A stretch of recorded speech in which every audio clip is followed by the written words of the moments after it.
अब आगे है प्रशस्तीज एंड लैंड ग्रांट्स। प्रशस्ति होता था इन द प्रेज ऑफ, मतलब क्या होता था ना, कई बार ये डिटेल्स जो दी जाती थी वो ट्रू नहीं होती थी। इसमें जो है रूलर होता था ना, राजा, वो अपनी प्रशस्ति में, प्रशस्ति का मतलब आप प्रशंसा समझ सकते हैं कि अपनी प्रेज करवा रहा है बहुत ज्यादा, कि मतलब कितना वेलियंट है, कितना बहादुर है, कितनी ज्यादा लड़ाई करी है, कितना बड़ा वॉरियर है वो, कितना बड़ा योद्धा है।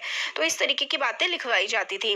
और काफी जो लर्नेड ब्राह्मण, कौन लिखता था प्रशस्ति? लर्नेड ब्राह्मण, मतलब काफी पढ़े लिखे ब्राह्मण इनको लिखते थे, और जो कि एडमिनिस्ट्रेशन में, राज्य के कामकाज में भी मदद किया करते थे। अब आता है अचीवमेंट ऑफ नागभट्ट।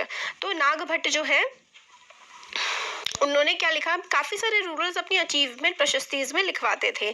जैसे कि हमने प्रशस्ति, रूलर गुप्ता रूलर थे समुद्रगुप्त, उनकी प्रशस्ति के बारे में पढ़ा था 6th क्लास में।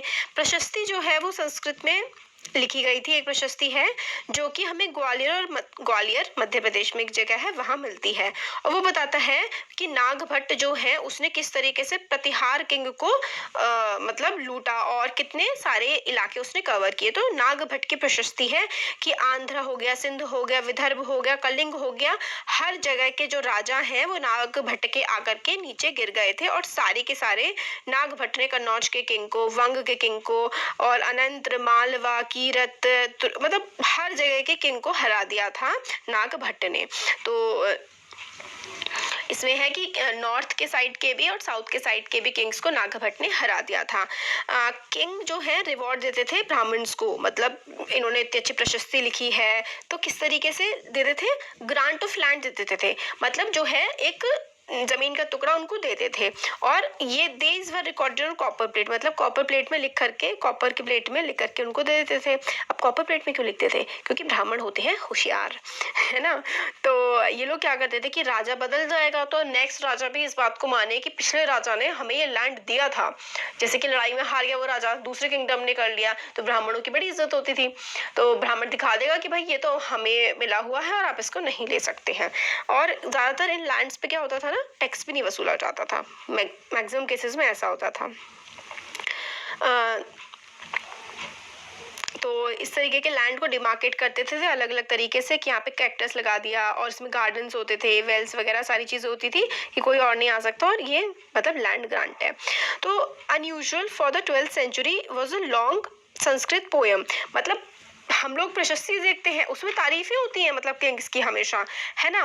मगर क्या होता है, हमें एक 12th सेंचुरी की काफी लंबी सी संस्कृत की पोएम मिली है कश्मीर से, जो लिखी है कल्हाना ने। ये भी इंपॉर्टेंट है, एक पोएम मिली है कश्मीर से जो लिखी है कल्हाना ने। उसमें बहुत सारे इंस्क्रिप्शन, डॉक्यूमेंट्स, आई विटनेस और हिस्ट्रीज के बारे में लिखा हुआ है। मगर इसमें जो है ना रूलर्स की काफी ज्यादा बुराई की गई है, जो राजा थे उनकी पॉलिसीज की, उनके कामों की बुराई हमें इसमें मिलती है। तो ये काफी ज्यादा इंपॉर्टेंट हो जाता है, क्योंकि इससे पहले तो हमें प्रशस्ति ही मिलती थी, तारीफें ही मिलती थी, क्योंकि भाई राजा लिखवा रहा है। मगर एक ये राइटर हुए कल्हाना कश्मीर के, इन्होंने क्रिटिसाइज किया, मतलब बताया कि किस तरीके से किंग गलत चीजें भी करते थे। अब वॉरफेयर फॉर वेल्थ, मतलब लड़ाइयाँ होती थी किसके लिए? पैसों के लिए, अमीरी के लिए। जैसे कि मैंने आपको बताया कि अगर आप दूसरे का इलाका हड़प लोगे तो आपको क्या मिलेगा? आपको पैसा मिलेगा। तो इसलिए क्या होती थी, काफी जंग होती थी जमीन हड़पने के लिए, टेम्पल्स को लूटने के लिए, क्योंकि टेम्पल्स जो है बहुत ही ज्यादा अमीर हुआ करते थे। आपने नोटिस किया होगा कि एक पर्टिकुलर रीजन में है एक डायनेस्टी, है ना, और सेम टाइम पे ये चाहते थे ना कि दूसरे एरियाज को भी हम कंट्रोल कर ले। इसलिए क्या हुआ, पर्टिकुलरली कन्नौज की जो सिटी थी ना, गंगा वैली, गंगा की नदी जहाँ से निकलती है, वहाँ पे एक इलाका है कन्नौज, काफी मतलब वहाँ पे अच्छी खेती होती थी, अच्छा रेवेन्यू मिलता था, तो काफी सारे लोग उस पर कब्जा करना चाहते थे। फॉर सेंचुरीज, कई 100 सालों तक रूलर्स बिलोंगिंग टू गुर्जर प्रतिहार, ये बहुत इंपॉर्टेंट है, अच्छे से याद करिए, ट्राइपार्टाइट स्ट्रगल है। रूलर बिलोंगिंग टू गुर्जर प्रतिहार, राष्ट्रकूट, पाला dynasty fought for control over Kannauj. तो किस किसने लड़ाई की? गुर्जर प्रतिहार, राष्ट्रकूटास, पाला डायनेस्टी। इनको हम लोग 3 पार्टीज यानी कि टारपार्टाइट स्ट्रगल कहते हैं। ट्राई मतलब 3, तो गुर्जर प्रतिहार, राष्ट्रकूट और पाला डायनेस्टी ने कन्नौज पे कंट्रोल करने के लिए कई सालों तक लड़ाई करी, तो इसको हम ट्राइपार्टाइट स्ट्रगल बोलते हैं। तो हम लोग आगे के पेजेस में देखेंगे कि रूलर्स जो है ना वो डिमॉन्स्ट्रेट करते थे, मतलब अपनी पावर दिखाते थे किस तरीके से, बहुत ही बड़े बड़े टेम्पल बना करके। तो जब किसी इलाके पे अटैक होता था तो सबसे ज्यादा अटैक क्या होते थे? टेम्पल्स पर, ताकि जो है राजा क्या करते थे अपनी वेल्थ दिखाने के लिए, मैं कितना अमीर हूँ, मैं कितना पावरफुल हूँ, खूब बड़े बड़े टेम्पल्स बनवाए जाते थे, उनको खूब दान सोना चांदी खूब होता था टेम्पल्स में। तो इसलिए जब भी अटैक होता था कहीं पर तो सबसे पहले टेम्पल्स पे अटैक किया जाता था और उनको लूटा जाता था। इसका बेस्ट एग्जांपल आपने शायद बचपन से सुनते आए होंगे, rulers sultan Mahmud of Ghazni.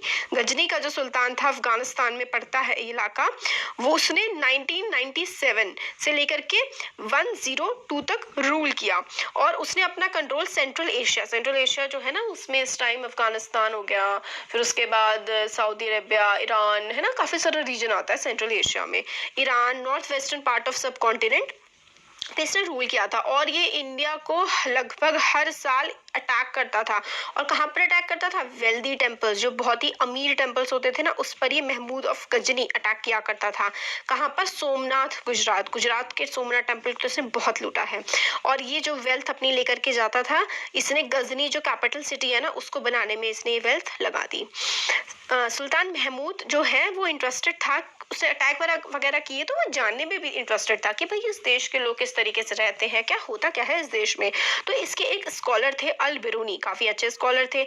इन्होंने कहा, जो महमूद था ना, सुल्तान महमूद ऑफ गजनी, इसने अल बरूनी को कहा कि तुम इंडिया के बारे में लिखो। तो उसने अरेबिक में, ये भी बहुत इंपॉर्टेंट है कि अल बरूनी को किसने कहा था लिखने के लिए? सुल्तान महमूद ने कहा था। उस अल बरूनी ने किस में लिखा था? अरेबिक में लिखा था। क्या लिखा था? किताब उल हिंद। तो किताब उल हिंद अरेबिक में लिखी गई थी, अल बरूनी ने लिखी थी और सुल्तान महमूद ने उसको लिखने के लिए कहा था। ये 4 बॉक्सेस आप अपनी बुक में भी बना लीजिए, बड़े इंपॉर्टेंट है ये। और ये काफी हिस्टोरियन के लिए इंपॉर्टेंट सोर्स रहा है अल बरूनी, जानने के लिए कि क्या क्या था उस टाइम देश में। और अल बिरूनी ने संस्कृत के स्कॉलर्स से कंसल्ट किया था, संस्कृत के जो जानने वाले लोग थे उनसे पूछा था, काफी कंसल्ट किया था अपनी किताब को लिखने से पहले। फिर आगे आता है other Kings who engaged in warfare. बाकी सारे किंग्स भी थे जो कि वॉर, सिर्फ यही थोड़ी ना था महमूद और ये राष्ट्रकूटास गुर्जर, और भी बहुत सारे थे जो कि वॉरफेयर में, लड़ाइयों में लगे रहते थे। वो थे चाहमान्स, लेटर नोन एज चौहान्स, जो कि दिल्ली और अजमेर को रूल करते थे। उन्होंने अटेम्प्ट किया कि भाई वो अपना वेस्ट और ईस्ट में, वो यहाँ पे करते थे ना, तो वेस्ट में गुजरात वाले रीजन में भी अटैक कर ले, पर जो किसने अपोज कर दिया? चालुक्यास जो थे गुजरात के, और गाधावालास ऑफ वेस्टर्न उत्तर प्रदेश, चालुक्यास और गाधावालास ने उनको रेजिस्ट कर लिया। बेस्ट नोन जो चाहमान है वो है पृथ्वीराज 3। आपने इनके बारे में काफी स्टोरी सुनी होगी कि अफगान का रूलर था मोहम्मद गौरी, इससे इनकी लड़ाई हुई, इसने मोहम्मद गौरी को छोड़ दिया, बट फिर अगले साल आकर के मोहम्मद गौरी ने इनको मार दिया।